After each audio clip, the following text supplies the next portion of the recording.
This is Hebrews in Exile with Rabbi Robert B. Holman Jr. and Sean Appleton. And in episode number 46, we are just going to reflect on the current state of the Hebrew nation as it is currently depicted in present time. We hope that our passion and plea for the return of the Hebrew nation back to the ways of the Most High is sincerely transparent. So without any further ado, Hebrews in Exile, you know what we do. Let's go!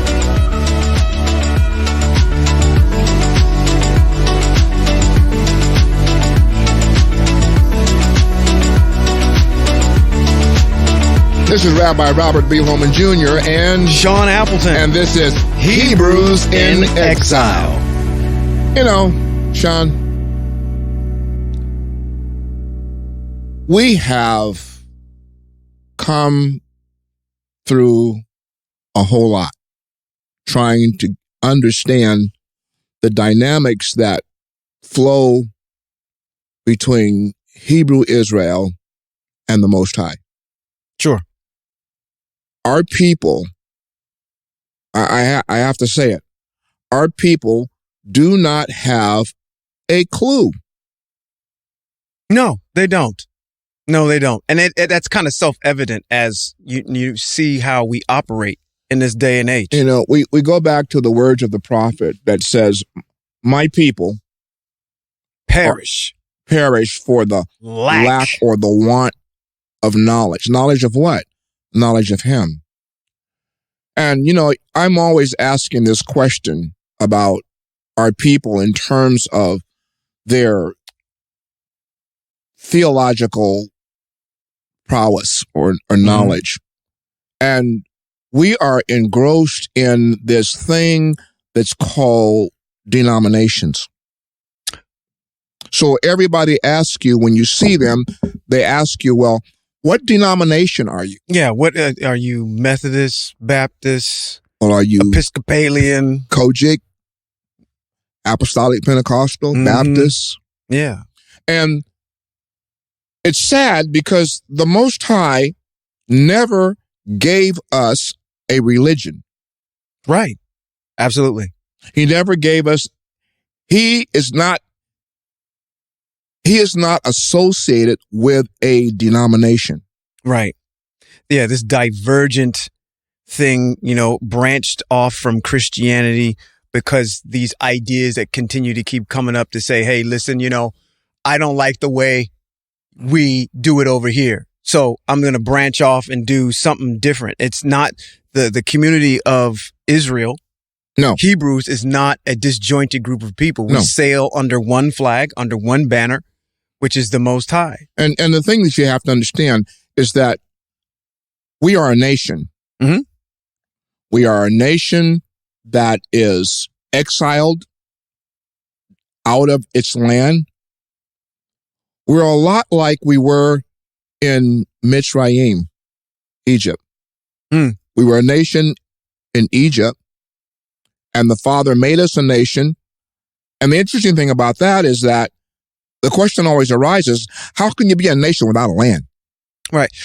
See, I'm short-circuiting already because of the fact that we got to get back to this issue of, again, what you just said. The Most High never intended for us to be, because what we're talking about is this form of idolatry. The podcast we just got done doing.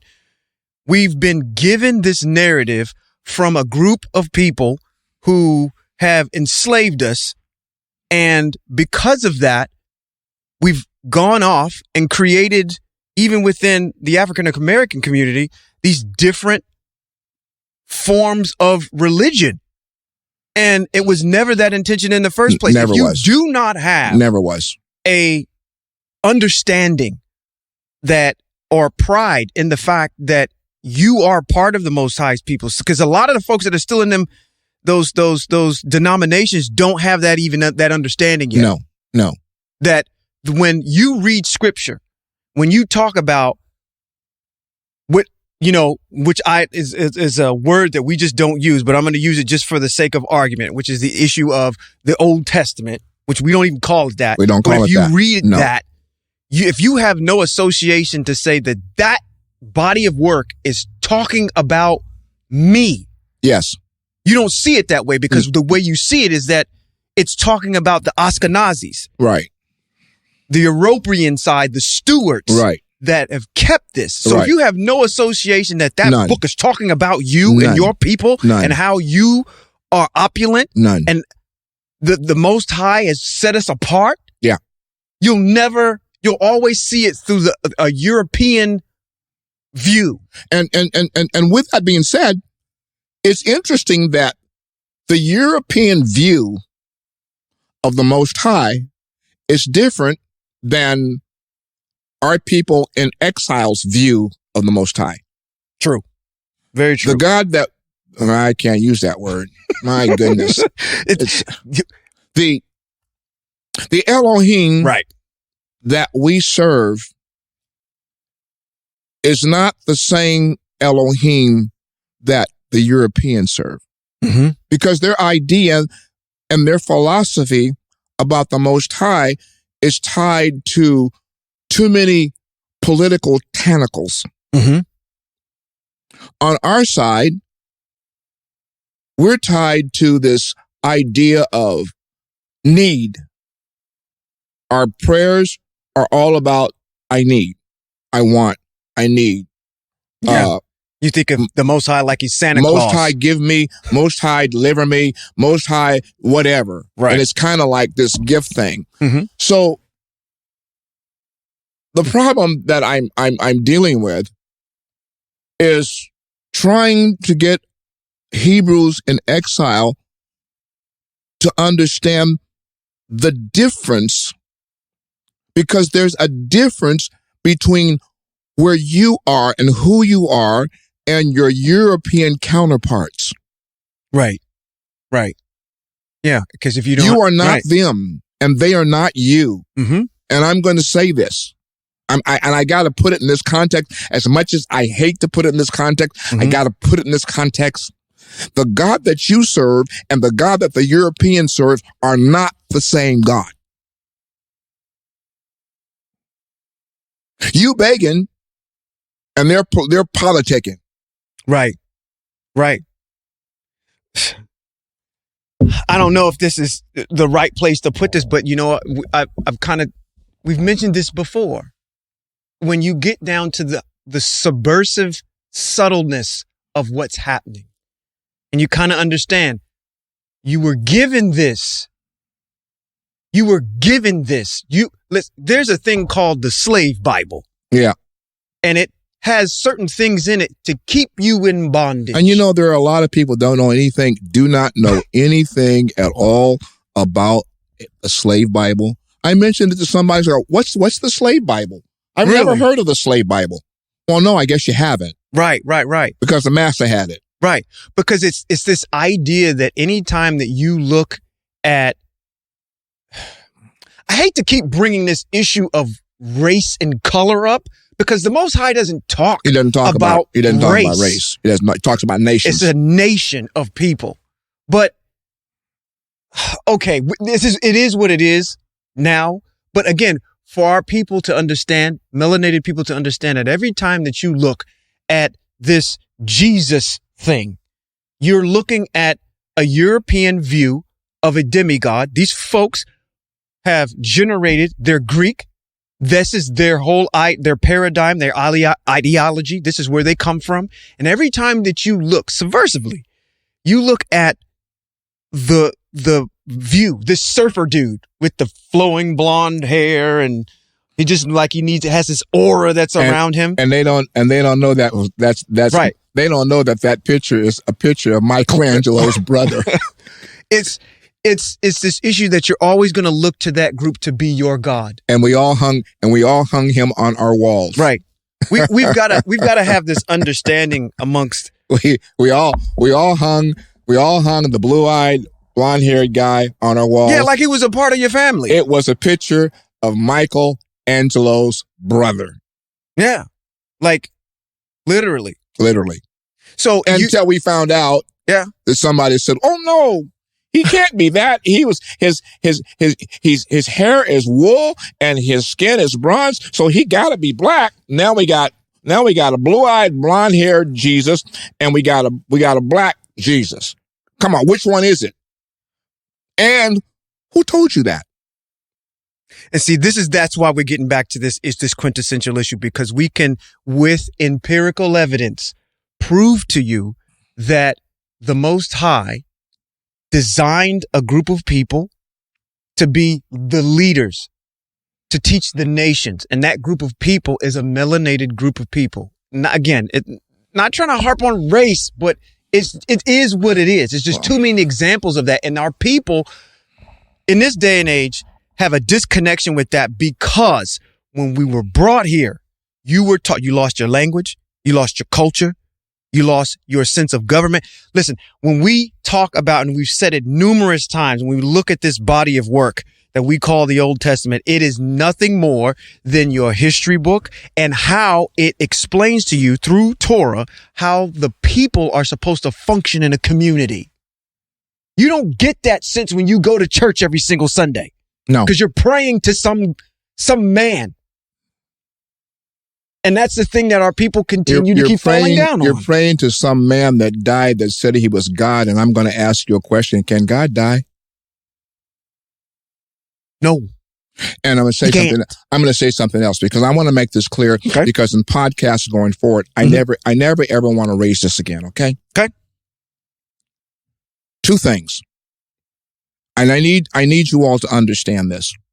If we're going to be Hebrew, then we need to be Hebrew all the way. Mm-hmm. So we need to purge ourselves of the idolatrous language that's associated with the Greeks that have given us this Greek mess. Right. Okay. Right. Right. And absolutely. I said this in a podcast before. I'm never ever going to refer to the Most High or associate him with a heathen deity that worships heathen things, such as God. Mm-hmm. I'm not going to use that term anymore. Right. Right. So we got to work around it. Mm-hmm. Number two, I'm never ever going to refer to our scriptures as old. And yeah. I need you viewers and your listeners to understand that there's a difference. We do not have an Old Testament. Right. And I'm going to ask you a question. Who told you it was old? Right. We have a Tanakh, which is the incorporation of the 5 books of our writings, which is Torah. We have the writings, Job, Proverbs, Psalms, Songs of Solomon, Ecclesiastics, which are the writings and so forth. And then we have the prophets. That's what makes up our historical book, and it's called a Tanakh. If I refer to the scriptures, I'm going to refer to the Brit or the covenant. Covenant, correct. Because we don't have anything that's old. What we have is in play to this very day. Absolutely.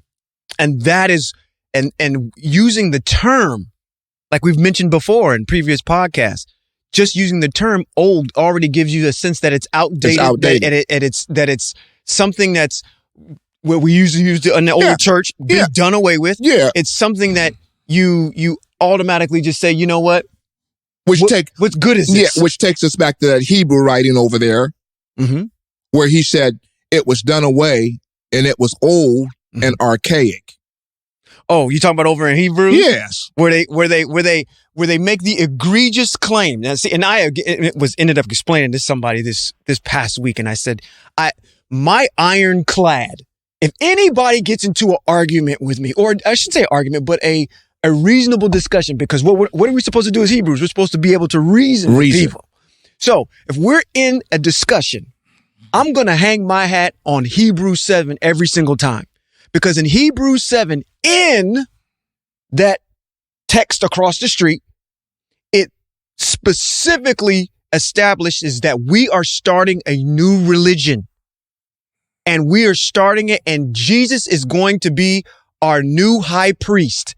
It specifically says it. I don't know how much emphatic you can get by saying, yes, we understand what was going on over here. But the most egregious part in that whole entire text is when you haul off and say the scriptures are old, antiquated, and have no bearing on anything. They didn't set out and achieve the goal that they set out to do, but we have a new system now. Says it right there.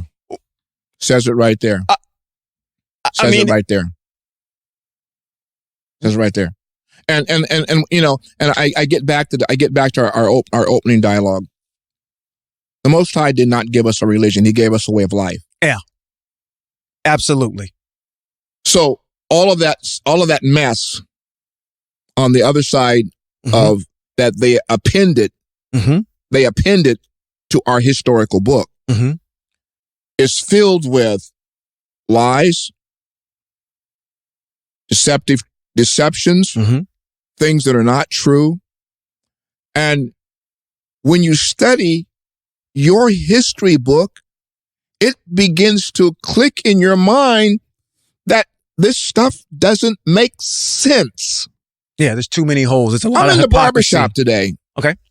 And I'm talking to my barber, and I'm talking about, by the way, this book, In Defense of the Messiah, is available for you on Amazon. You can get this book. This book here talks about all of the things that Jesus Christ is not, cannot be, will not be, according to our scriptures, Hebrew scriptures. And so I'm talking to him, and I'm talking about the book. And he says, Rabbi, he says, I've always felt like there was too many things, too many holes, too many things that did not make any sense. Right. And I says, absolutely true. And I says, and the reason why that is that it doesn't make sense to us because it's not our scriptures. Right. You mean to tell me that the Most High woke up 400 years after Malachi was his last prophet that he spoke to, and he woke up 400 years later and asked a nation that he is going to demise in the end of days to write a dissertation for him and his people? Come on, we're talking about the absolute all-existent one who cannot lie. Why would he have a liar write a testament for him? How is that possible? Does that make any sense? No. Zero sense. And it shouldn't resonate with you at all, because what we had brought up before in a previous podcast is that, hey, listen, the Most High has formed you from the dust of the ground and breathed life into you. So no one has to sit there and tell you that you need to respect your mother and father, that it's bad to murder, that it's bad to covet, that it's bad to do all of these things. It's written in your spirit because the Most High has literally breathed life into you. So when you hear a doctrine that is contradictory to the programming that the Most High has given you, yes, it's going to sound foreign and odd to you because you're just like, you know what? That just goes against just really where I'm at, period. Just even if I just threw out just what we've learned before in the past. How do you know to not murder? No one had to sit you down and tell you, you know what? It's wrong to go and kill somebody. That's in the Hebrew text. And all that's doing when we read Hebrew scriptures and we read what the Most High has mandated us for do is just affirming what's already written there. So I wouldn't doubt that anytime that you hear something over across the street that don't line up with text, it's not going to resonate with you. But here's the thing. Why do we continue to stay there? And I think maybe I'm going to answer my own question, as that goes back to that paternity test, that analogy that I like to use to say, listen, if I was to tell you that your parents are not your parents, and I prove to you through a paternity test that they're not your parents, would you disown them? No. Because you're saying those are the people that raised me. Yes. They put food on the table. Yes. They put clothes on my back. Yes. They did everything for me. That's what modern day Christianity is to our people, because that's all you know. Yes. By that name, I was saved. All that came about, how prosperous I am is because of that. You seem to believe that's where that's coming from. Yeah. But the issue at the end of the day is that we're giving you the paternity test, and it's upon you. It's incumbent upon you to either go with the truth or stay in the lie. And I believe wholeheartedly today that people are more apt to be, to live in apathy and the lie because it's easier than to own the truths. Well, the truth is difficult. Here's the reason. The truth is difficult because it goes against the grain of a westernized mind. It doesn't coincide with a westernized mind. Number one, I'm not going to stop going to church on Sunday and sun worship because Saturday is dedicated to washing my car, going shopping, going to the mall, and doing all the things that I do with my friends. So I'm not going to stop doing that. Even though the Most High says to us, and the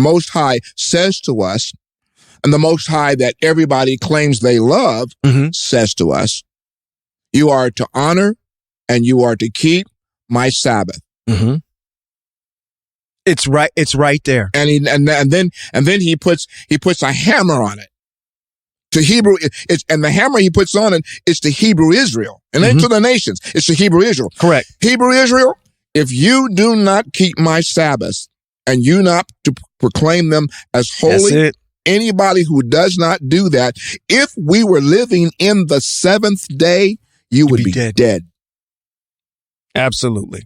You'd be dead as a doornail. So he's given us this 6th day of grace. And that's the only reason why we're not dead is because we're in the 6th day of grace. We don't have a temple. We don't have Kohanim. We do not have our Torah being taught to us the way that we need it to be taught to us. So he gives us grace in this exile. But there is another day coming called the 7th day in which everything's going to revert back. And you mess up there, you're dead. Right. You know, as an adjunct to that, you know. Go ahead. And I'm just not ready. I'm just not ready in this day to give up what I do on Saturday. See, but that goes to the heart of where we are as a culture, westernized culture, because we have this thing about nobody's going to tell me what to do. You hear all the time, like I listened to your buddy this week up the street, up there in Roseville. To see what he was talking about. That's your buddy. That's not my buddy. That's your buddy. That ain't my buddy. That's your buddy. It has become a thing now where it's the Most High can't tell me what to do. My freedoms are being taken from me. I'm not going to be bound to a book that tells me what I can eat, where I can go, how I'm supposed to do it. I'm in a free country. I get to do whatever I want to do. The Most High, God to them, bows to me. It's what I'm comfortable with. And that is kind of the thing that's going on right now. Everything's all hunky-dory until the Most High gets in the way and makes it uncomfortable for you. Yes. Then we got a problem. Oh, okay. Well, case in point again, you can't tell me what to eat. Even though the Most High has designed you a certain way, you acknowledge that over in Bereshit, which is Genesis, you were formed from the dust of the ground. You've been given a diet to eat. Listen, I don't know anybody, even with these microphones and all these cameras and everything else that's going on in here, come with what? An instruction manual. Your car comes with an instruction manual. I dare you to go out there and put some sugar and water in it or some jet fuel in it and see how good it runs. That's going against the manufacturer's operation for that. So how do you sit there and say, because they said this week, and I was like, my goodness, how bold is that we believe everything from Genesis to Revelations. I said, you don't believe a thing in that book.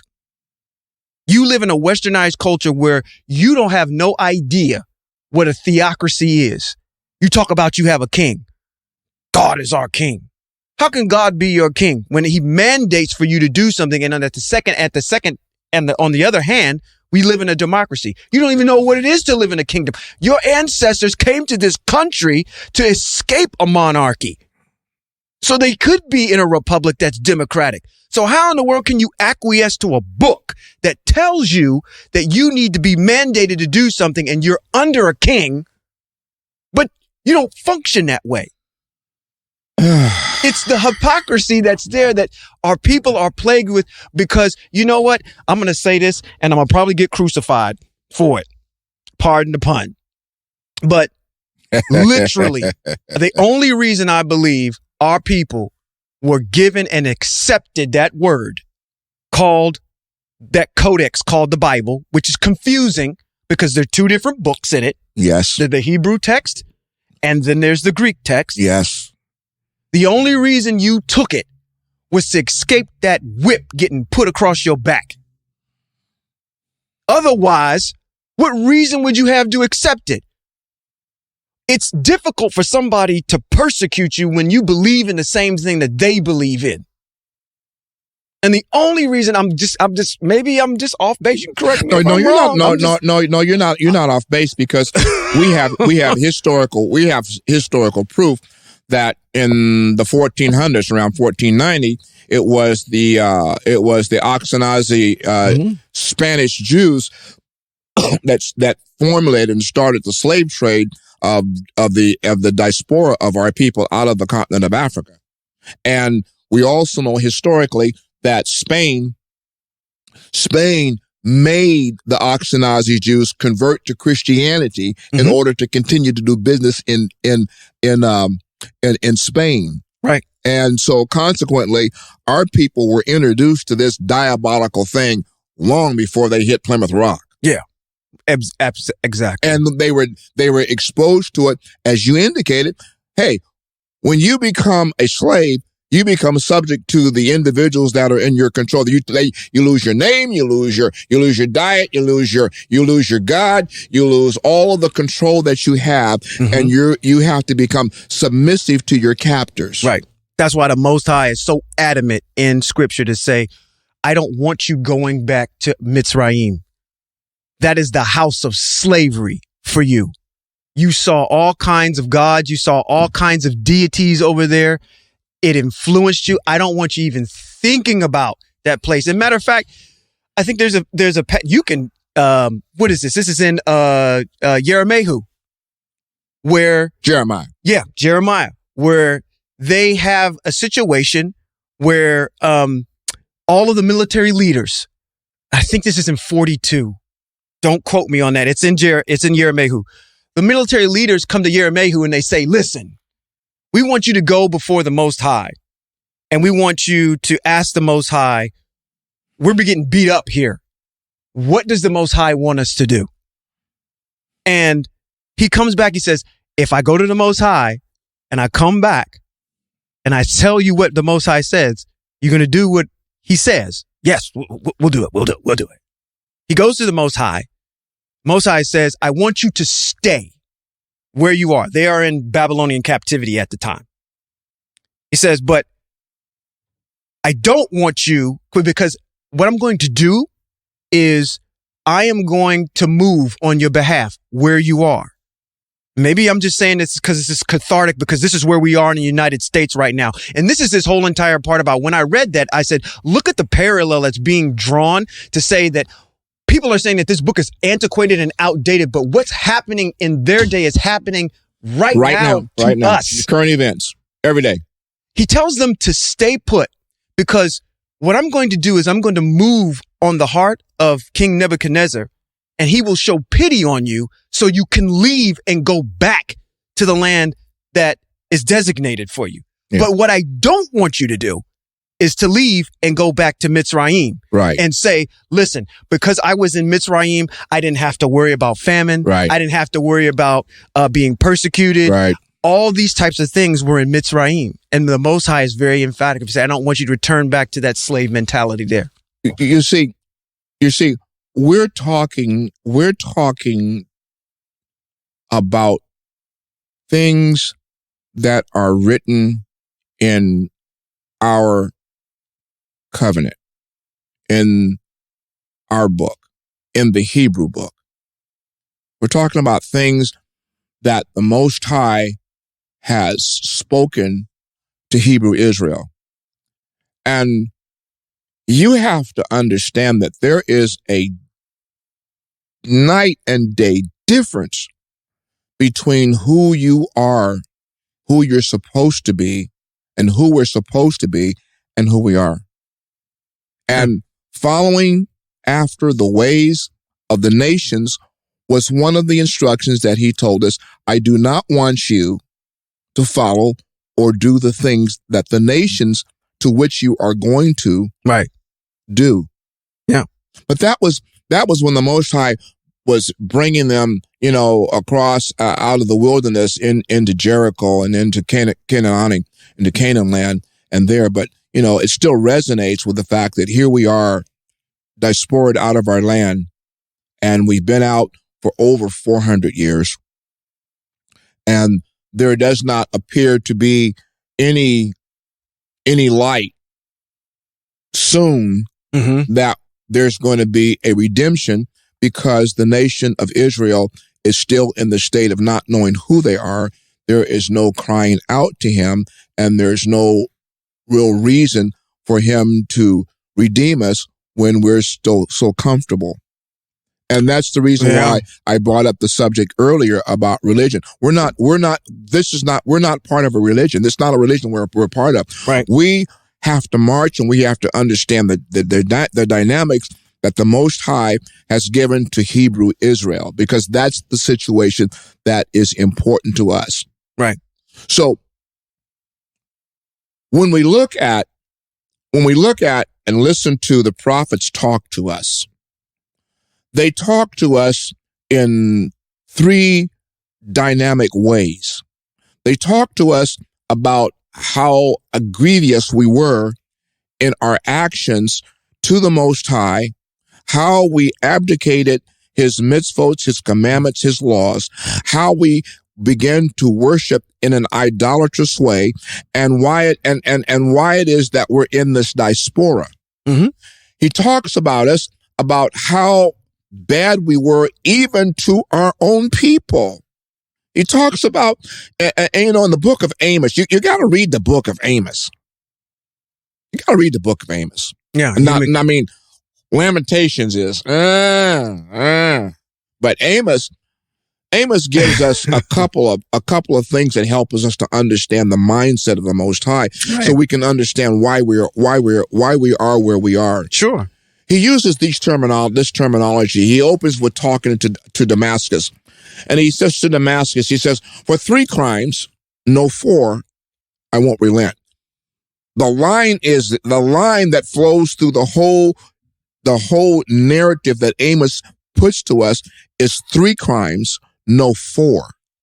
And he goes through these nations. He says, for 3 crimes, no 4, I won't relent.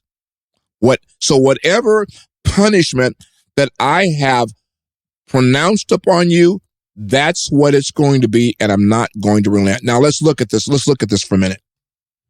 For 3, it's kind of like baseball. 3 strikes and you're out. You don't get a number 4. But 4 tells me that you are what you are. You're going to be what you're going to be, and you're never, ever going to change. So for that, I'm not going to relent. I'm going to pronounce the punishment upon you that I have proclaimed. Now, I've said that so I could fast forward in Amos to where he gets to Yisrael. Okay. Yaakov, Israel. He says to you, Israel, for 3 crimes, no 4. I will not relent. What I have stated about you is going to happen. It's going to take place. It's going to be what it is. And I'm going to tell you this. Right. You will never be sovereign again.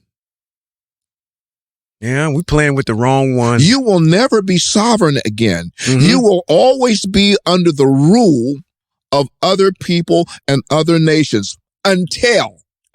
Yeah. Because all the prophets close out with the until. What's the until? Until I redeem you back in my land, and you're under my control and under my authority. And if you mess up there, you're done. Simple. So now, when we understand our document and our history, right? He says in Amos, now watch this, you shed bloodshed amongst your brother. You took advantage of the poor. So, what do our people do? Just that. We've got drive-by shootings. We've got people of color killing people of color. And we've got, I don't want to use that phrase. Man, I want to use it so bad. Oh, I want to use it so bad. What do you want me to do? I gotta clean it up. Hey, you know what? You know what we haven't used? I gotta clean it up. With them little beeps that they have, like the boop. Oh, I can just bleep it out. No, you're not. No, I don't trust you. Oh, I'll leave it in there. There is over $40 billion that goes out of the black church into white banks that our people can't even get a loan from. What is it? What in text? Wait a minute. We're not supposed. Whoa! All right, I'm getting ahead of it. Let me finish this. I'm trying to be nice. The diplomat, the consummate diplomat. How is it that you are sitting in the pew, Poe as Cootie Brown, right? Living on welfare, and the man in the pulpit is begging you for your money, and you're giving him your money. He living high, and you living Poe. And the text says in Amos that you take from the poor to gain wealth for yourself. That's in the prophet. That's going on today.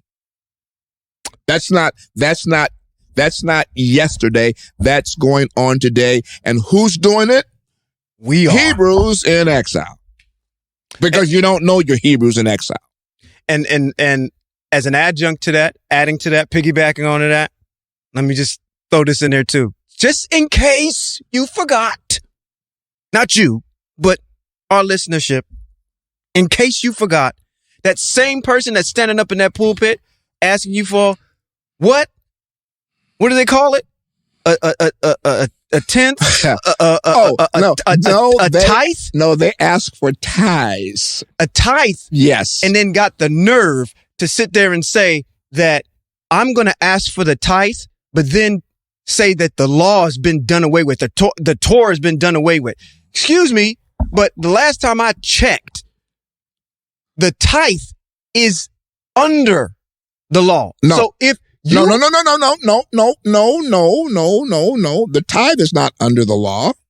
The tithe is the law. It's not under the law. It is the law. It is the law. It is the law. So, and the tithe was not for the pastor. That's right. It was for the Levites and for the Kohanim. Right. So stop getting in front of people. Whoa. See, now we're dealing with titles. The Most High doesn't have pastors. That's true. The Most High doesn't have bishops. Yeah, that's Catholic. The Most High doesn't have superintendents. The Most High has Leviim. He has Kohanim. That's what he has. Yep. Those are the teachers. Those are the ones that are teaching towards. The Leviim and the Kohanim receive the tithe from the general populace. Right. Because the Levium and the Kohanim do not have an inheritance in the land. That's right.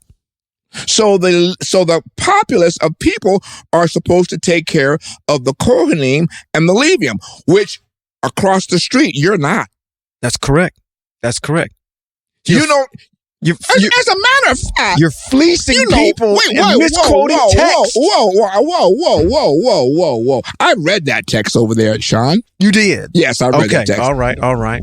That text over there does not make any provisions for you to receive any money at all. You can't tell them that. Whoa. It says you tithe with what? What is it with your, I'm trying to think of it. I remember it. But we didn't left it so long ago. We can't even remember. And it's a good thing. Yeah, but my point being is in the Greek text does not make any provisions for any pastor to receive any money other than the words that said, you're not to muzzle the ox that treads out the corn. And that came from our Hebrew scriptures. Right. That they pulled that out of our Hebrew scriptures. Let me just say, interject something in here, is because I feel an unction to do this. We spend a lot of time trying to, because that's where our people are, is over in Christianity, to try to dispel that, a lot of that. Yeah. And it's really difficult to get them to understand where we are. And the reason why I feel like we just keep coming back to this, because I had said this before. I said, you know what? I'm not going to talk about them anymore. We are specifically talking about Hebrews. We're going to talk about what's germane to the Hebraic people. But it's difficult not to go back across the street. Because that's where our people are. Because that's where our people are. And the fact of the matter is that Christianity is the only religion that will use our text to establish theirs. I don't see that anywhere in the Quran. I don't see that anywhere else in any other book that says, you know what? We're using this, but it doesn't make it has no bearing on anything anymore. It's just here. And that's what makes it so egregious, is that you're using the text, just like you had made mention before. The United States is built on Hebrew scriptures. Yeah. You don't get our laws unless you delve in there, because it's definitely not in the quote New Testament across the street. And that's why I kind of feel like, you know what? The Most High is going to be extremely hard on that nation of people that prescribe themselves to be Christian, because you are doing it knowing what you're doing and putting it out on Front Street. Like, there is no, like, you have no reproach or reproof. Like, there's nothing that's going to happen to you. And the Most High is really going to, he's emphatic on what he's going to do to those nations. Emphatic. And that's emphatic. Hard. That's a hard word for you guys. You guys need to get off of that boat while you can. Emphatic. Let me. We're there.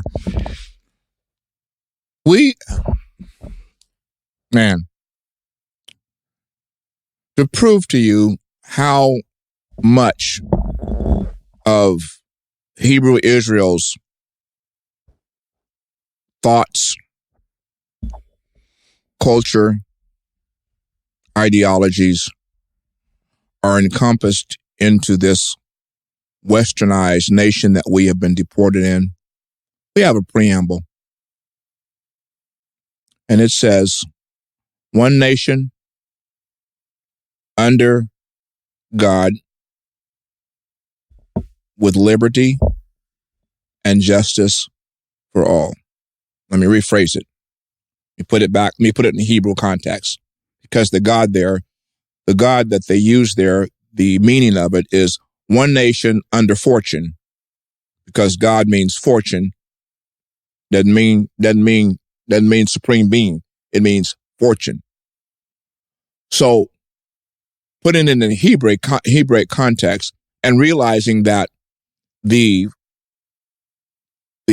formers of the preamble were not as knowledgeable as we are about scripture. Mm-hmm. I'll use your terminology as much as I hate to use the terminology, because I said I'm never going to say it again, but somehow I can't get around it. That preamble is a testament to only one nation. There is only one nation under the hand of the mighty one with liberty and justice for all, and that's Hebrew Israel.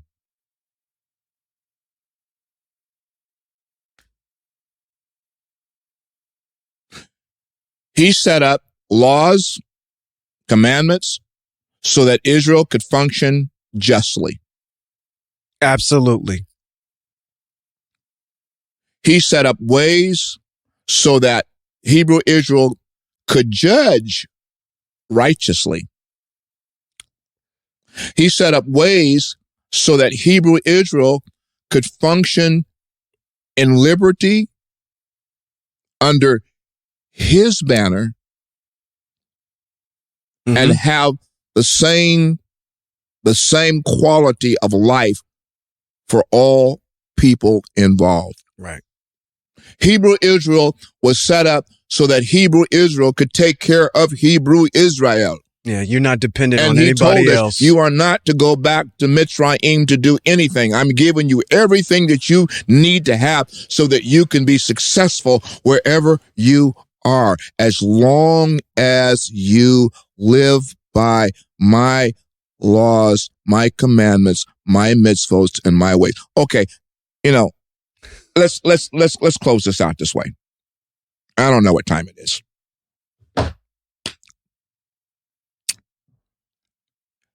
If a woman marries me and I marry her, the only way we're going to cohabit together is under a covenant that says we're going to be fair, we're going to be righteous, and we're going to be truthful with each other. This is the way we're going to live. Mm-hmm. The Most High is married to Hebrew Israel. Where? Shemot, Exodus chapter number 20. Yeah, when he makes the marriage vows. I am Yahweh Eloheka, who brought you out of the land of Mitzrayim. You are to have no other Elohim besides me. You're not to worship things in the heavens and the Shemaims, things in the earth. You're not supposed to worship anything. I am your husband. So, husband, wife, how's it going to work for you when your wife starts talking too much to you about another man? Zero. I can attest to that. That won't work at all. How's that going to work for you? How's it going to work for you? Every day she come home, but she talking about another man. Some other dude. Now, you going to your job, she's going to hers. You might be asking who she going to lunch with. I don't know. Yeah, it doesn't work. It doesn't work. He even says, I'm jealous. And you can't sit there and tell me that at some point, that conversation, you're going to be very upset, which is called jealousy. Mm-hmm. And rightfully so. I'm going to tell you, I don't care how much you try. I don't know a man that's not going to be kind of jealous for his wife. I tell you what, take your wife out and let a man look at her and you catch him. Mm-hmm. Take your girlfriend out. Let a man look at her and you catch him and you catch her going. See how that works out for you. How that's going to work out for you. There's no difference between the Most High and his wife, Israel. Yep. But yeah, first you gotta understand that's who you are. You have to embrace the fact that you are Israel. If you can't even get that far, then so understand this. Yahweh did not give us a religion. He gave us a way of life. It's a lifestyle. Yep. Somehow, I pray that if not today, and maybe I won't even be in this world when somebody hears this podcast of another generation and they wake up and they say, oh, wow, that's what it is. Yeah, because we're getting to a point now. I'm going to talk about westernized that's folks, what it is. Where we're making it so comfortable for us. That's the reason why. Yeah. That's the reason why we're being treated the way we're being treated. Maybe, just maybe, we should start crying out to the Most High. You know, Sean, if my people who are called by my name, Europeans can't use this term, they cannot use this scripture because it's not directed to them. He said, if my people, Hebrew Israel, who are called by my name, would humble themselves and pray, I would hear from heaven and I would heal their land. Uh-oh. He said he'd heal our land. He didn't say he was going to heal our heaven. Why is he going to heal our land?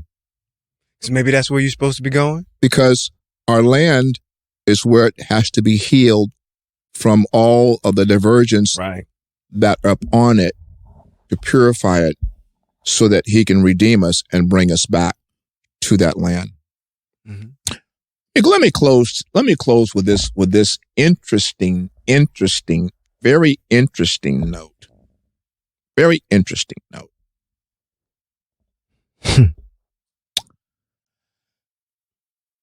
We just heard in the last week that there was a new divergent virus that was more potent than the original SARS, that has a more powerful strain to it, called Omicron.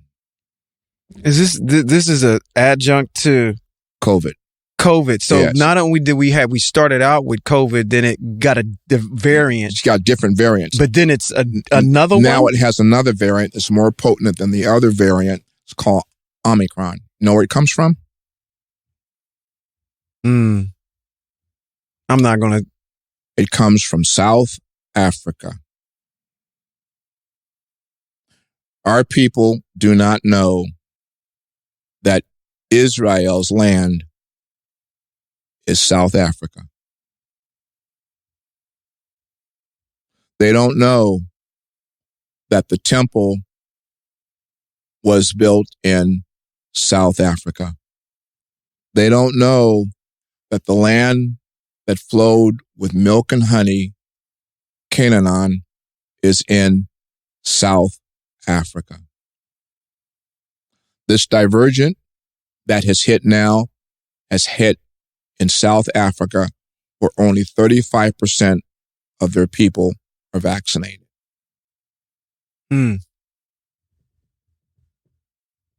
35%?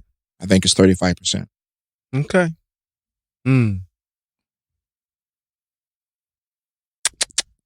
And it's killing people. Left and right. The Most High said to Hebrew Israel, he said, I will not utterly destroy you. But some of you are going to perish until I make my day of redemption, where I redeem the righteous. The wicked are never going to see the light of day, but the righteous will be redeemed and will go back to the land and will live in the land with the Most High.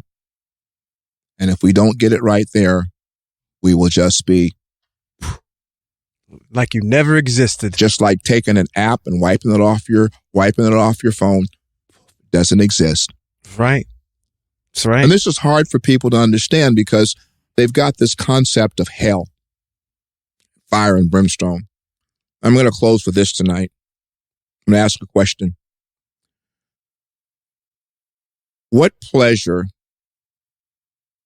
does an all-righteous, all-merciful, long-suffering, compassionate Elohim get from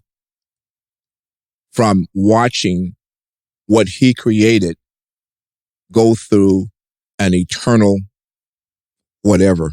What does that make sense? What pleasure? What pleasure do you think he would get from that? Yeah. What pleasure do you think he would get from any human being that he's made? And we've all been made from the same mold. What pleasure would he get? Absolutely Zero. none. So I'm going to leave you with this tonight. I hope that you hear. I hope that you have ears to hear. And I don't know, but if we as a nation in exile would start crying out to the Most High, man.